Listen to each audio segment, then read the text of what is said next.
Yeah, so this is my chalice that my parents gifted to me. It's a tradition within the church, I think, that the parents would gift their son a chalice. Wrote a little scripture quote on the bottom so that I would always remember. And it just has the date of my ordination, which will be June 23rd. My parents very much were, the first ones who brought the faith to me. My dad is a permanent deacon, and so I like to joke that I had my vocation before he did. And so as far as that goes, but he was ordained before me, so that is what it is. Yeah, so my parents bought me this, as a gift for my ordination. And it's based on, or it's a reproduction of a medieval German chalice. So there's just more of those family connections. So that was what drew me to it. And obviously, I just think it's beautiful, and I think the Lord deserves beautiful things. So it's got the Holy Family on the bottom, Jesus, Mary, and Joseph, and Saint Elizabeth of Hungary. So my family is German on one side and Central European on the other. And for both those groups, Saint Elizabeth of Hungary has been a great patron over the centuries. Hasn't been engraved yet, but I intend to have it dedicated to the deceased members of my family. So to kind of dedicate all the things that are important to me, like the people in my life who have made me who I am. So yeah. The whole thing kind of symbolic to me of my family preparing me, and then the dedication of my life to the Lord and to the celebration of the sacraments. At the end of the year, right before we're ordained, we'll have a mass with the Archbishop, and he'll bless the chalices. Yeah, that's special too, to have sort of the head of your spiritual family, the shepherd of the local church, dedicate it for its use for the rest of your life. So.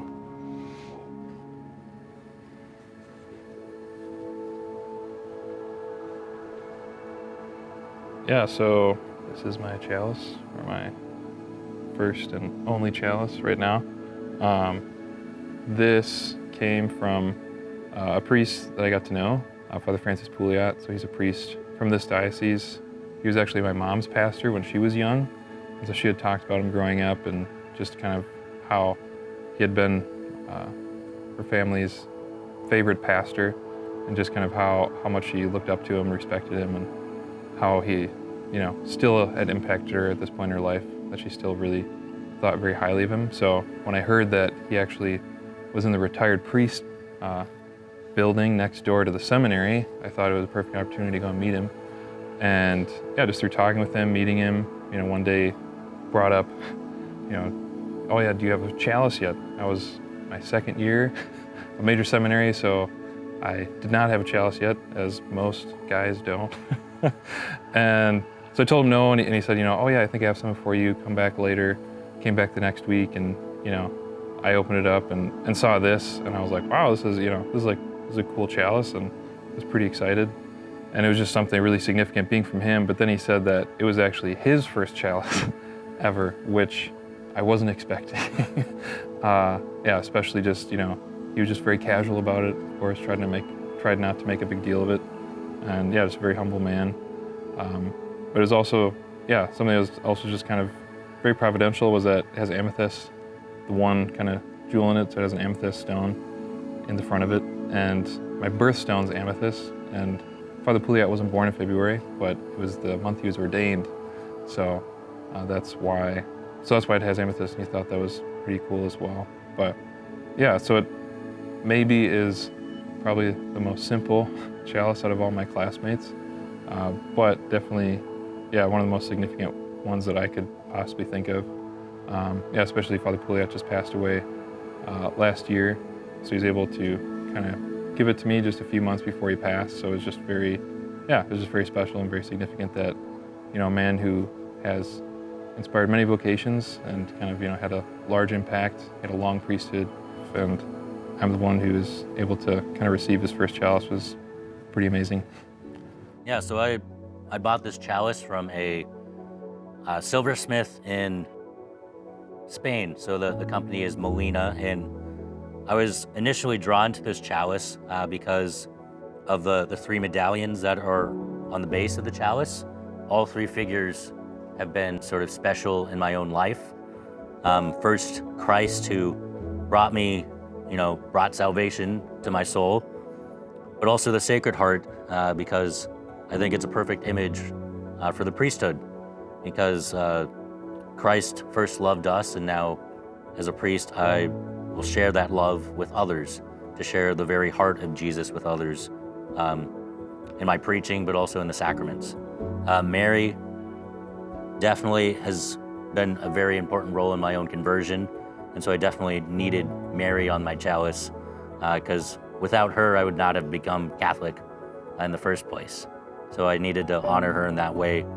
But then St. Joseph I have on the chalice as well, because he's my patron saint. When I was confirmed in the Catholic Church, I decided to make St. Joseph my patron because he reminded me much of my father. One of those hardworking men who could be also called, in the Holy Family in general, be called an immigrant.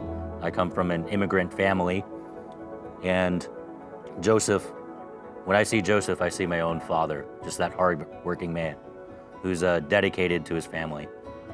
Yeah, it's a cool backstory that I'm still kind of learning some of. So this is an antique chalice from France. My sister currently lives there. She's a philosopher. And one of her friends and mentors is an older priest who is actually, I understand, was close friends with Henry de Lubac, a pretty significant theologian. And this was many years ago. So that's kind of a cool connection. I read from Henry de Lubac in seminary, and this is one of his friends gave me this chalice. It was a chalice in a clinic, which I think means a hospital in France. So yeah, it was a hospital chapel, I think, where this was stored and used. And then the chapel closed, and then this was given to this friend of Henry de Lubac, Father Lacoste. It's a simple chalice. Just the simplicity of Christ, who came in a manger to be with us as God, and then comes in the incredibly simple and humble form of bread and wine to be with us and to give himself to us. So it's a simple chalice. It was interesting because part of me was a little uncomfortable showing off my chalice and talking about it, because that's not the focus of the priesthood. It's not the focus of the Mass. It's about what's in the chalice. And what's in the chalice is love itself, is mercy itself, is the wonder who is God himself, given for us, given to us. So you didn't ask me, but if you're asking what's one thing I would say, it would be that. I don't even want to talk about the chalice. I want to talk about Jesus. Yeah, but it's a nice chalice. I'm just overwhelmed that through these hands in this chalice, the Lord of the universe will be made present.